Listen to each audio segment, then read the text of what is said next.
Petras, deixa eu te puxar um gancho, porque eu já ouvi de várias pessoas hoje em dia a gente acha um absurdo, mas assim, eu vejo muito adolescente, vamos falar sobre medicação, tomando Viagra, tomando remédios, porque psicologicamente eles não estão preparados e vão ter relação, eles têm medo de falhar nesse primeiro momento, às vezes não conversa com os pais, não tem uma conversa, não passa no urologista para saber sobre isso, e aí eles começam a uma automedicação exatamente porque, assim, às vezes, e é uma idade que a gente sabe que às vezes o cara não está bem formado, não está bem seguro. E eles começam a ter problemas de ejaculação precoce ou problemas de não ter ereção.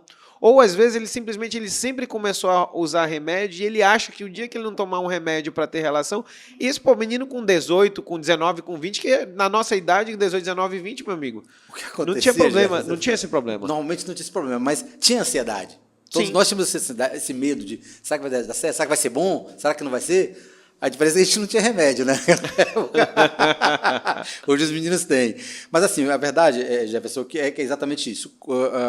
Fazendo aquele paralelo que a gente fez mais cedo, a menina, quando entra na puberdade, ela tem o acesso ao ginecologista, logo cedo, para preparar aquela menina para isso, né?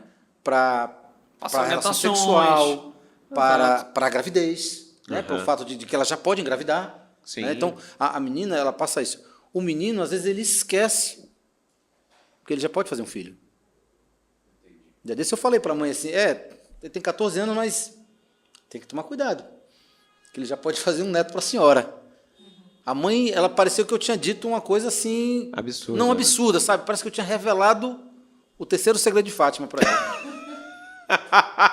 Ela não tinha se apercebido até Sim. então Ele já tinha... que o filho dela, com 14 anos, ele já poderia gerar uma criança. E ela nunca tinha conversado com ele. Então, assim, eu tento fazer, e esse é o meu papel enquanto profissional, esse meio de campo, Jefferson. Às vezes o pai e a mãe não conseguem fazer essa conversa, não conseguem dar esse preparo. E quando existe uma menina, tem um ginecologista para fazer isso. E o menino não tem ninguém, quer dizer, não tem porque não há uma procura.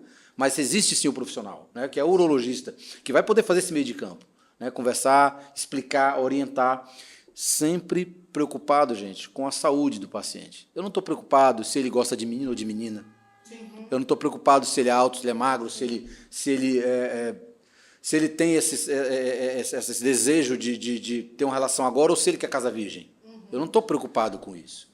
A minha preocupação é com a saúde, é trazer para ele informações, trazer dados que tragam para ele saúde. Né? Então, eu sempre falo isso. Às vezes, eu consulto só com a criança, só com o adolescente, peço para o pai esperar, ou então a mãe e o pai dizem, vou deixar só conversar com ele. Eu digo, tá bom, tudo bem. É aquele pai que sabe que o menino não vai se abrir na frente dele. Então, eles sabem que tem essa dificuldade na criança. Não aprenderam ainda a vencer essa barreira. E, às vezes, não vão vencer nunca. Roberta, e essa criança que virou adolescente e que começou a ter relações ou já tem uma pretensão, como é que chega no seu consultório? Porque eu imagino que, assim, infelizmente, na nossa época, a gente está falando que parece tudo que a gente velho, é tudo velho. mas tá tudo grisalho, viu? Os 3 grisalhos já. Mas, assim, na realidade, os nossos pais não conversavam com a gente. A gente conversava eram os amigos que eram um pouco mais velhos, que você falou, pô, e aí, cara, como é que é? O que é que eu faço? O que é que eu deixo de fazer? Mas eu vejo que hoje existem muitas informações. Eles estão chegando melhor ou pior com essas informações no seu consultório? Eles têm muita informação e desinformação. Aquilo que eu falei. Entendeu? É fácil chegar a duas coisas. É. Fácil. Muita informação e desinformação. Tem vergonha de conversar com os pais, porque é uma geração que também não consegue conversar com os filhos sobre isso, né, abertamente, sobre prevenção, sobre autorrespeito, cuidado, porque a sexualidade, né, não é só o ato em si, né, mas, como ele falou, é a saúde dele como um todo. Ele, não interessa se ele vai casar virgem, se ele já vai manter relações cedo, o importante é manter informado. Quanto mais informação, melhor. E, assim, eles aproveitam do profissional para conversar e tirar as suas dúvidas. Com certeza. Porque com os pais eles não têm essa abertura. Tem vergonha até para dizer que está gostando de uma pessoa, que está se interessando. Está apaixonada. Está apaixonado. Está apaixonada. Entendeu? Que são as descobertas mesmo. Né? Então, eles ficam assim, encabulados, não sabem o que estão sentindo direito, às vezes estão até confusos, saber se realmente gosta ou não gosta. E aí tem que ser trabalhado tudo isso. Então, essa abertura, essa conversa tem que começar a ser dentro de casa, com uma orientação dentro da linguagem, né, estabelecida da faixa etária. Você não pode também trazer antes aquilo que ele não traz para ti. Não é interessante, porque tu vai confundir, ele não tem maturidade para entender aquilo. Então, você tem que ir trabalhando aos poucos, né? Como tu trouxeste mais cedo, o teu filho vai trazendo, e qual é a necessidade? O que você entende disso? Aí você vai trazendo, vai buscando. Olha, papai está aqui, mamãe está aqui, sempre que você precisar, a gente está aqui para lhe ajudar, lhe orientar e lhe informar. Eu vou falar, quando ele assistir, ele vai ficar pé da vida, mas quando deu 10 anos que ele sentou, a gente estava assistindo, estava jantando, ele desliga a televisão, só eu, ele e a mãe dele fala assim, pai, mãe, eu estou namorando. A mãe já não desceu, sim, não, na na chincha. chincha, já não desceu mais Se nada entalou, do jantar, se ele entalou. entalou. E aí eu fingi que, tipo assim, nessa hora você tem que fingir que é normal, né? Passa o açúcar. Aí eu falei, olha, filho, poxa, legal, tal, quem é a pessoa, tal, ele falou. Tal. Ela sabe.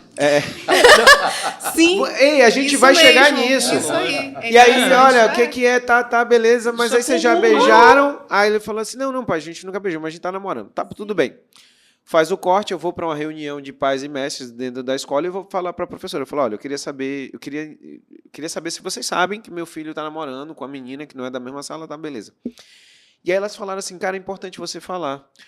Porque, olha só, um menino de 10 anos, qual foi a mudança da vida dele depois que começou a namorar? Zero. Final de semana, joga bola, faz tudo. E ela falou assim, qual é o grande problema? A menina de 10 anos, que ela já tem uma outra visão, ela está sofrendo no final de semana porque o menino não mandou mensagem. Será que ele me ama? Será que ele não me ama?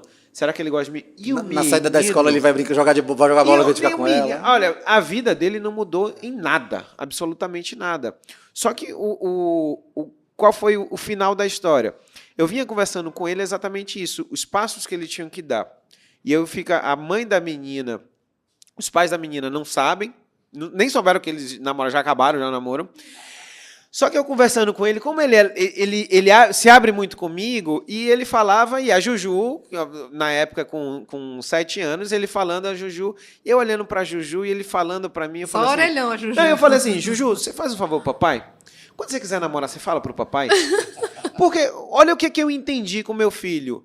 Quando ela fizer 10 anos, é melhor que ela chegue para mim e diga, papai, eu tô namorando.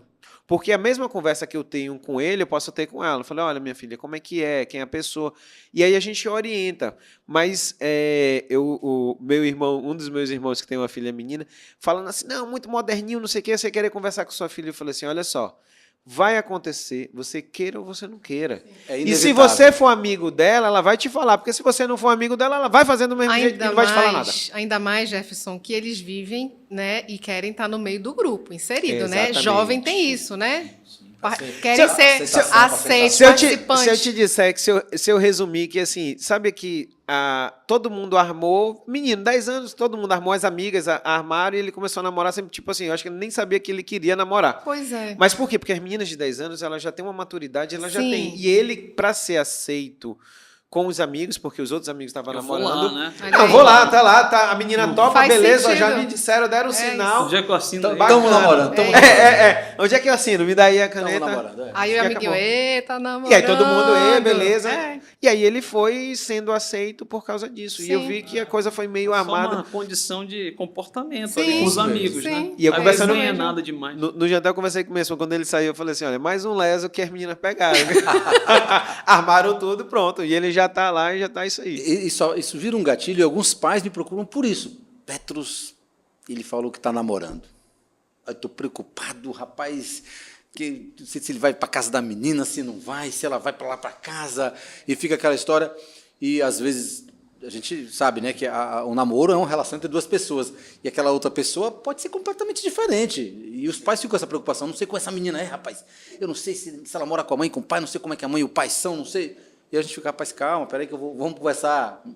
Tu já conversou com ele? Tentei, mas aí é aquilo que eu falo, a dificuldade que existe não é fácil, e eu vejo na maioria dos colegas, na maioria das pessoas que eu conheço, uma dificuldade. Às vezes, que parte do filho, né? Às vezes parte dos pais a dificuldade, às vezes parte deles, a dificuldade travam na hora de tentar falar alguma coisa, travam. Essa dificuldade sempre existiu, mas Sim, assim, a idade sim. era mais fácil, eu acredito, né, de estabelecer uma conversa, porque eram mais velhos um Sim, pouco, né? Agora sim. é tudo mais Tudo novo. mais novo, é complicado. Então você fica com essa dificuldade, é criança e adolescente, até onde eu falo, espero de lá, falo daqui, E né? o que eu não Fica falo, ele assim vai meio ver, gra- né? O que eu não falo, ele vai se ver, eu ele vai não saber. botar ali um freio acontece, mas eu também não posso puxar muito.